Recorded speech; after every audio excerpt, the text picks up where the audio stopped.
नमस्ते दोस्तों, मैं हूँ स्तुति। हमेशा की तरह आज हम एक बेसिक एस्ट्रोनॉमी टॉपिक लेने वाले हैं। आज हम देखेंगे कि मून के फेजेस कैसे होते हैं। यहाँ पे एक बहुत बड़ा मिसकंसेप्शन है कि मून के फेजेस अर्थ की शैडो की वजह से होते हैं, पर ऐसा नहीं होता। सिर्फ अर्थ की शैडो की वजह से ये चीज़ नहीं होती। तो आज हम ठीक से साइंस की लैंग्वेज में डिटेल में समझेंगे कि मून के फेजेस किस तरह से होते हैं, कैसे होते हैं और क्यों होते हैं। So let's start. So welcome to this setup. ये है सन। यहाँ पे मैंने एक रफ सी ड्राइंग बना दी है समझाने के लिए। ये है सन, ये है अर्थ, ये मून के फेजेस है जो हमें डे टू डे लाइफ में दिखते हैं।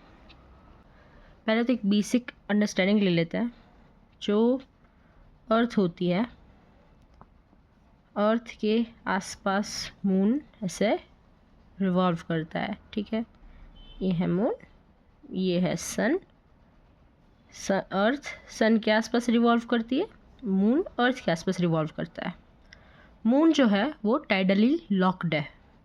टाइडली लॉक्ड का मीनिंग क्या होता है कि जैसे अर्थ से हमें जो मून दिखता है, जो साइड दिखती है, वो सेम साइड हमें हमेशा दिखती रहती है।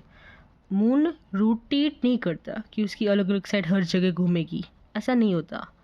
मून की एक ही साइड हमें हमेशा दिखती है और पीछे की साइड हमें कभी नहीं दिखती, जिसे हम कहते हैं डार्क साइड। वो जो डार्क साइड होती है, जैसे ऐसे अगर हम मून को देखें, साइड में से अगर मून को देखेंगे तो ऐसे दिखेगा, तो यहाँ से अर्थ दिखेगा और यहाँ से सन होगा, क्योंकि ये वैसे घूम रहा होगा तो सन और अर्थ के बीच में कभी कभी मून भी आता होगा। तो सन की लाइट उसकी डार्क साइड पे हमेशा पड़ती है। डार्क साइड उसे हम क्यों कहते हैं? क्योंकि हमें नहीं दिख रहा। ऐसा नहीं कि वहाँ पर सनलाइट नहीं गिर रही, सनलाइट हमेशा उस साइड पे गिरती रहती है, हमेशा। ऐसा कभी भी नहीं होता कि वहाँ पे लाइट नहीं पहुँच रही। बहुत कम केसेस होते हैं, वरना पीछे की साइड पे, मून की पीछे की साइड पे हमेशा सनलाइट गिरती रहती है कंटिन्यूसली। तो पीछे की साइड पे हमेशा सनलाइट गिरती रहती है, पर हमें नहीं दिखती, क्योंकि मून की एक ही साइड हमें इस तरफ की दिख रही है, पीछे की साइड हमें नहीं दिख रही। तो मून की जो साइड हमें दिख रही है उसके ये फेजेस होते हैं। पीछे की साइड में हमेशा सनलाइट रहती है।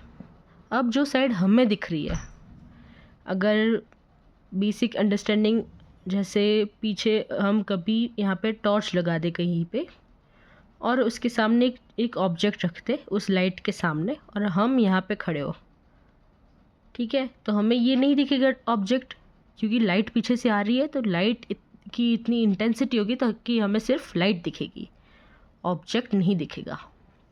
वैसे ही न्यू मून के टाइम पे होता है।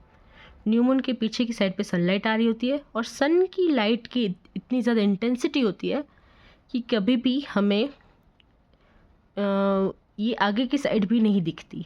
जब सन और अर्थ के बीच में मून आ जाता है तब होता है न्यू मून, और उसी टाइम पे हमें ये साइड नहीं दिखती, इसीलिए न्यू मून होता है, क्योंकि इंटेंसिटी इतनी ज़्यादा होती है।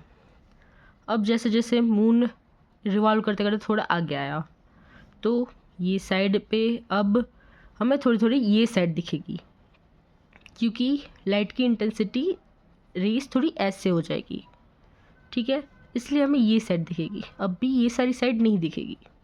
इसमें अर्थ की शैडो का तो कोई रोल नहीं है। अर्थ तो यहाँ पे है, सन यहाँ पे, मून यहाँ पे।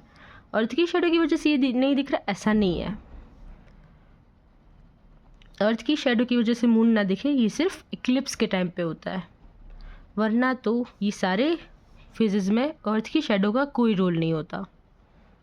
अब क्योंकि ये रेज स्लैंट चलने लगी तो हमें ये साइड दिखेगा। फिर यहाँ पे पहुँचा मून, तो सन की रेज अभी भी गिर रही है, तो अब यहाँ पे गिरेगी, तो ये साइड हमें नहीं दिखेगा, क्योंकि ये बीच में होगा, तो यहाँ पे थोड़ी कम रेज दिखेगी, कम रेज गिरेगी, तो ये साइड हमें नहीं दिखेगी। फिर यहाँ पे पहुँचेगा तो इतना ही दिखेगा मून यहाँ तक। ये जो डार्क साइड है ये हमें नहीं दिख रही, वाइट साइड जो है ये सारी हमें दिख रही है। अब यहाँ पे आया मून, सन और अर्थ की लाइन में, अर्थ की लाइन में, सन की लाइन में नहीं, अर्थ की लाइन में आया। तो सन की पूरी रेज यहाँ पे गिरती है, इसलिए पूरा फुल मून दिखता है। इसीलिए फुल मून का राइजिंग टाइम भी सनसेट के साथ साथ होता है। सनसेट होते ही फुल मून राइज कर जाता है, जब भी फुल मून होता है मंथ में। वैसे ही यहाँ पे आया तो ये साइड अब हमें नहीं दिखेगी, यहाँ पे भी ये नहीं दिखेगी, ये नहीं दिखेगी, ये सेम होता है। अब क्योंकि यहाँ पे बिल्कुल नहीं दिख रहा था और अब दिखना शुरू हुआ है, इसलिए हम इसे कहते हैं waxing crescent. Waxing first quarter हम क्यों कहते हैं, जबकि हमें तो हाफ साइड दिख रही है। हाफ साइड का मतलब तो हाफ होना चाहिए, फर्स्ट हाफ होना चाहिए।